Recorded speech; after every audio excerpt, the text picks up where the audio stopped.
একজন মানুষকে জেলে বন্দি করে রাখার পর ওই লোকটা শুরু করে দেয় জেল পালানোর এক অবিশ্বাস্য ঘটনা। শুরু করার আগে বলে রাখি, এটা কিন্তু একটা সত্য ঘটনা, তাই পুরোটা দেখতে থাকুন। আর অবশ্যই চ্যানেলটি সাবস্ক্রাইব করবেন। কাহিনীটি শুরু হয় 1940 সালে। এই ছেলেটার নাম হলো পল জেলিন। সে একজন শ্বেতাঙ্গ অ্যাক্টিভিস্ট। বর্তমানে সে আফ্রিকার ন্যাশনাল পার্টির হয়ে কাজ করে। গল্পের শুরুতেই দেখা যায় পল তার দুই হাতে দুইটা ব্যাগ নিয়ে কোথাও যেন যাচ্ছে। আর সে একটা ব্যাগ আবর্জনার স্তূপের উপর রেখে দেয়, অন্যটা রেখে দেয় অন্য একটা গাড়ির পাশে। এরপরে সে তার বন্ধু লিকে একটা সংকেত দেয়, যাতে করে সে প্ল্যান অনুযায়ী কাজ সম্পন্ন করতে পারে।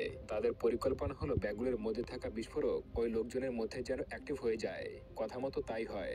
আর একটু পরে ব্যাগ দুটো থেকে দুটো বিস্ফোরক ঘটে। আসলে এই বিস্ফোরক কোনো বিপজ্জনক কিছু ছিল না। ব্যাগের ভেতর থেকে শত শত লিফলেট রাস্তার মধ্যে উঠে পড়ে। লিফলেটে লেখা ছিল এই অ্যাপারথাইটের বিরুদ্ধে কিছু কথাবার্তা, অর্থাৎ সরকারের বিরুদ্ধে কিছু কথাবার্তা। তাদের এই প্ল্যান সাকসেসফুল দেখে তারা দুজনেই সেখান থেকে পালাতে শুরু করে, কিন্তু দুর্ভাগ্যজনকভাবে তারা দুজনেই পুলিশের হাতে ধরা পড়ে যায়। সময় মতো তাদেরকে কোর্টেও তোলা হয়, তবে মাঝখানে পলের বউ তাকে কিছু টাকা দেয়, যাতে জেলখানায় এটা কাজে লাগে। বিদায় নেওয়ার সময় সে বলে সবসময় সে তার পাশে আছে থাকবে। এরপরে পল বাথরুমে যায় আর টাকাগুলো একটা পলিথিনে মুড়িয়ে তার পায়ুপথ দিয়ে ভেতরে ঢুকিয়ে রাখে। এরপর আদালতে তাদেরকে নিয়ে যাওয়া হয়। আদালত বলে, তোমরা নিজেদের জাতির বিরুদ্ধে কাজ করছো আর সরকারের বিরুদ্ধে নিয়ে কথা বলছো। এটা বড়সড় একটা অপরাধ ছিল। অর্থাৎ সরকার নিজেই কালো মানুষদের বিরুদ্ধে একটা আইন তৈরি করেছিল, যার কারণে শাস্তি হিসেবে পলকে 12 বছরের কারাদণ্ড আর লিকে দেয় 8 বছরের কারাদণ্ড। পরবর্তী দৃশ্যে দেখা যায় তাদের দুজনকে একটা বিশেষ জেলখানায় নিয়ে যাওয়া হচ্ছে। এই জেলখানাটির নাম হচ্ছে প্রেটোরিয়া। এটা বিশেষভাবে শ্বেতাঙ্গ অপরাধীদের জন্য তৈরি করা হয়েছে।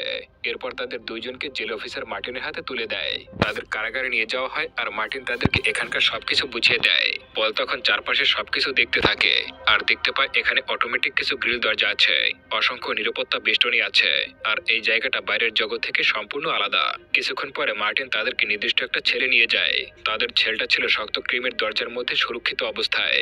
আসলে পল ওই রাতে মোটেও ঘুমাতে পারেনি, কারণ সে যে পুলিশের হাতে এইভাবে ধরা পড়ে যাবে তা সে কল্পনাও করতে পারেনি। পরদিন সকালে নাস্তা করার সময় সকল কয়েদিদেরকে ক্যান্টিনে নিয়ে আসা হয়। পল তখন ওখানে একাই ঘুরছিল। এমন সময় ডেনিস নামের একজন বৃদ্ধ লোক এসে তাকে সাইডে নিয়ে যায়।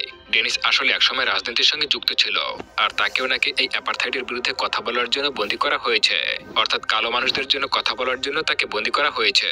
সে বর্তমানে যাবজ্জীবন সাজা ভোগ করছে। কিছুক্ষণ পরে লি ওখানে যোগ দেয়, আর তিনজন নিজেদের পরিস্থিতি নিয়ে আলোচনা শুরু করে। সাথে সাথে তাদের কথাবার্তা শুনতে পায় ফরাসি এক আসামি। এরপর দিনের বেলায় তাদেরকে ব্যায়াম করার জন্য সূর্যের আলোতে নিয়ে আসা হয়। ওই সময় ড্যানিস তার বন্ধুদেরকে কারাগারের নকশা সম্পর্কে কিছু ব্যাখ্যা করছিল। কারাগারের এই দেয়ালগুলো 32 ফুট উঁচু। রাতের বেলায়